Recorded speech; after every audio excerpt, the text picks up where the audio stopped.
Hai Cosmo Babes, gue Ardhito Pramono. Hari ini gue akan ngejawab pertanyaan dari Cosmopolitan di video yang berikut ini.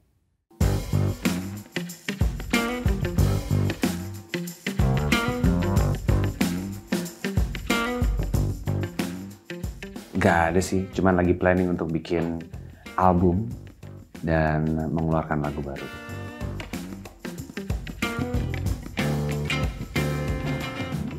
Gue belajar malah untuk memilih peran dengan baik ya. Maksudnya banyak yang minta gue untuk menjadi orang jahat gitu. Karena mungkin menjadi orang baik yang kasmaran di film itu menjadi satu hal yang sudah biasa gitu. Jadi banyak teman-teman gue yang sayang sama gue dan bilang mungkin next film kayaknya lo gak boleh jadi orang baik lagi, lo harus jadi orang jahat. Jadi masih mencari peran untuk menjadi orang jahat. Waduh banyak ya sebenarnya, ada film-filmnya Wong Kar-wai, The Mood for Love.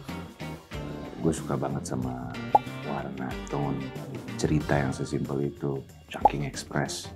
Dengan dengan teknis yang seadanya tahun segitu bisa menciptakan sebuah tren yang masih dipakai sampai sekarang.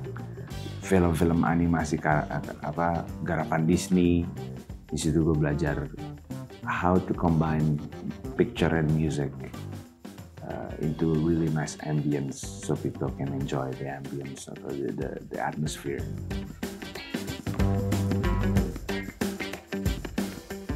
Mulan yang pertama yang animasi itu gue suka banget soundtracknya kok bisa nyambung gitu. Terus Lion King malah gue nggak begitu dengerin, even though I love Hans Zimmer. Tapi cerita di balik Lion King itu gila juga ya.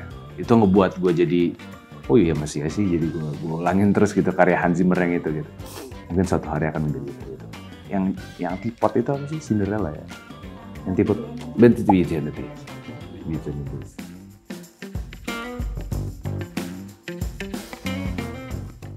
Nontonin film zaman dulu banyak banget lagi kayak Rio Dewanto, Tio Pakusadewo, bahkan Titi Puspa. Juga Bing Slamet, nonton film-film Bing Slamet, Rendra Karno dengan walaupun menjadi sosok cameo ya, cuman beliau dapat mengirim pesan untuk orang-orang yang menonton, audiens yang menonton.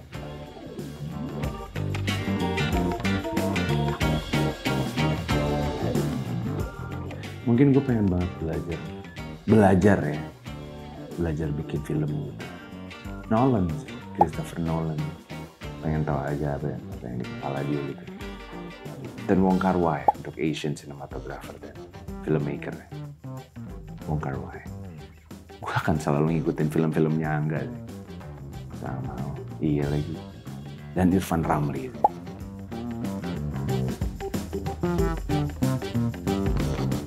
Banyak ya, yang sumuran juga banyak banget. Tatiana Safira, starstruck banget gue saat main golf terus ada dia gitu. Gue bisa ngomong apa-apa sih, mukulnya jadi salah terus. Kemarin ketemu sama Rhoma Irama, salah satu aktor ternama Indonesia dan musisi juga. Sudah membintangi lebih dari 60 film, itu sesuatu yang sangat berat. Kayak jantung gue mau pindah ke perut rasanya.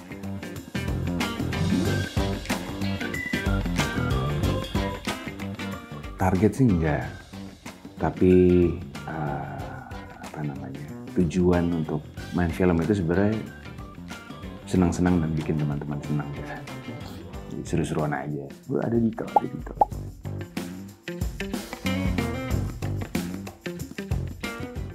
Mungkin gue akan menjadi satu director yang kayak Wong Kar-wai ya. Mengerjakan satu film dalam waktu 5 tahun. Iya karena PR juga itu. Tapi pengen.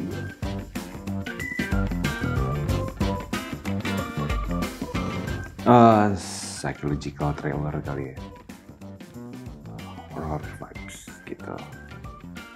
Itu sih. Sama love story maybe. Cuman yang agak psycho gitu.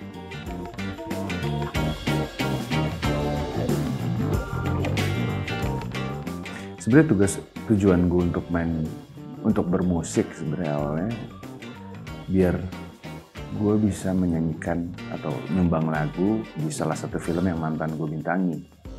Tapi sampai sekarang gue belum pernah bisa kerja bareng mantan gue. Jadi I'm still a broken hearted boy.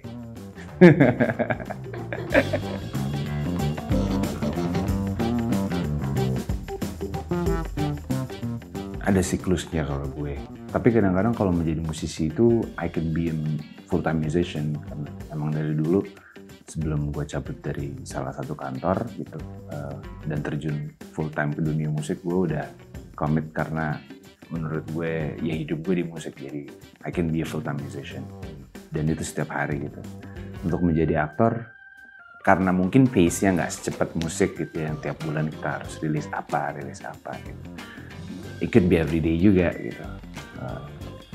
Getting inspired by the script, but getting inspired by a story, then becoming a musician at the same time. It's kind of like siklus yang gue alami, dan it works sampai sekarang.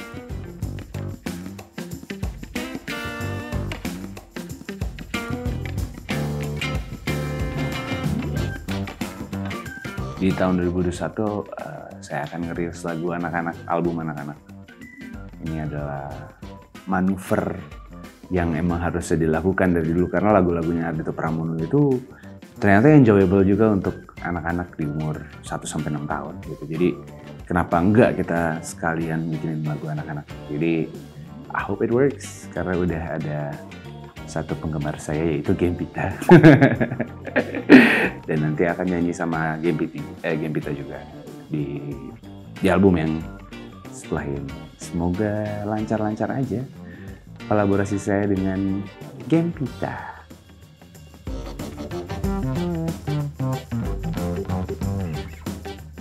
Salah satunya, kalau banyak kategorinya, kalau yang kategori emo mentok gitu, gue dengerin lagu-lagunya Radiohead lah, yang album Oke Computer. Tapi satu lagi, itu kan yang emo mentok tuh, yang kayak nggak ada jalan keluar, gue bundir aja gitu. Ada lagi yang ada jalan keluar ya, itu lagunya Richard Hawley, yang Lights by the End of the Tunnel. Karena dari lagu itu pun yakin kalau apapun masalahnya pasti bisa selesai dan ada jalan keluarnya. Dan lagunya Mocha, di tengah pandemi ini gue lagi dengerin banget Mocha, yang semoga tiba-tiba gue lagi down banget, lagi banyak banget kontroversi tentang gue. Maksudnya berita-berita yang seakan-akan menjatuhkan gue gitu ya beberapa bulan yang lalu. Terus Mas Riko ngirim lagunya Mocha yang paling baru yang belum dirilis. Judulnya apa lupa gue, Life is just, pokoknya ada liriknya, Life is just a piece of lemon atau something. You're gonna be alright. Tapi Mocha, dengerin deh album yang baru, bagus-bagus banget.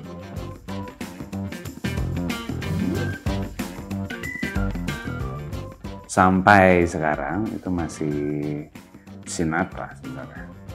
Gaya bernyanyi, ikut be mafia in New York, bisa temenan sama siapapun.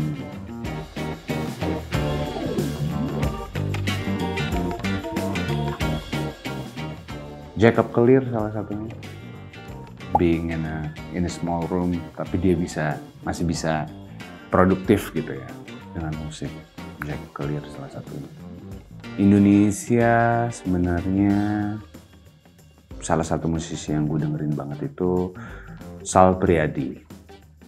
Dia sukses, udah membuat gue bisa nangis banget dengerin lagunya dia. Bisa kayak, wah ini sialan juga nih lagunya gitu, ngenyek banget gitu. Bisa main film juga gitu. Gue lagi dengerin banget Sal. Dan lagu-lagu barunya Good Night Electric sih. Seniman Om Leo Narapati Dwiangga. Itu menjadi satu guru spiritual dan guru workshop kehidupan. Terus Vicky Malau dengan filosofi hidupnya. Ini Multazam dengan karakter yang pernah dibawakan.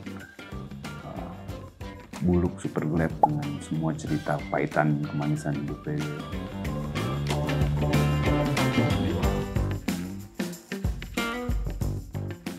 Om Leo kalau gue. Om Leo itu pernah bilang apapun yang lo lakukan, anggap ini adalah satu hal yang ngebuat orang lain senang. Anggap hal ini lucu-lucuan aja. Gue pernah ada di satu produksi yang anjir ini bukan gue banget. Terus gue selalu terdengar suaranya Om Leo dari jauh kalau ini adalah asik-asikan aja. Oh ini asik-asikan aja. Itu sih yang gue selalu dengar dari dia.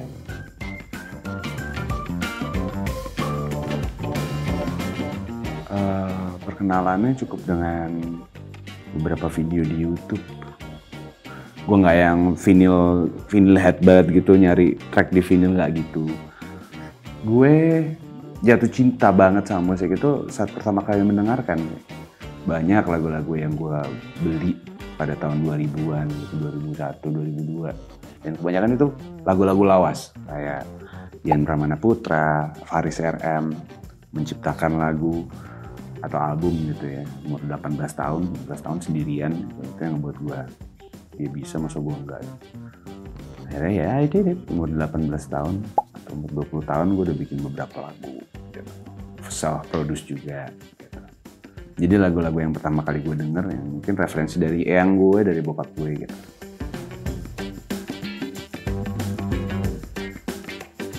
Saat gue masih tergabung dengan band SMA gue, bernama Son of Highway.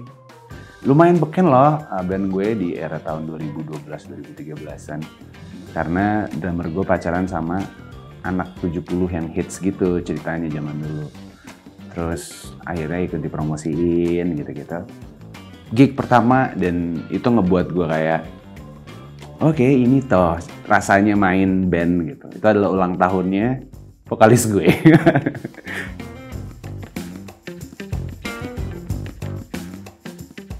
Resolusi yang pertama mungkin makin banyak lagi project-project film yang bisa mematangkan karakter Ardhito Pramono. Makin banyak lagi orang-orang yang self-approach ke gue dan berterima kasih atas apa yang udah gue bikin. Dan makin banyak lagi yang bisa mendapatkan ketenangan hati mungkin saat mendengarkan lagu-lagu Ardhito Pramono.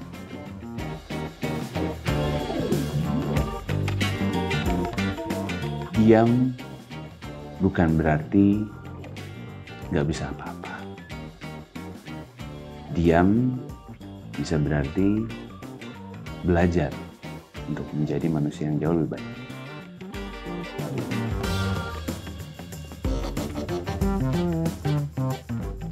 Thank you Cosmo Babes for watching. Dan jangan lupa like, comment, subscribe di YouTube Cosmo Indonesia.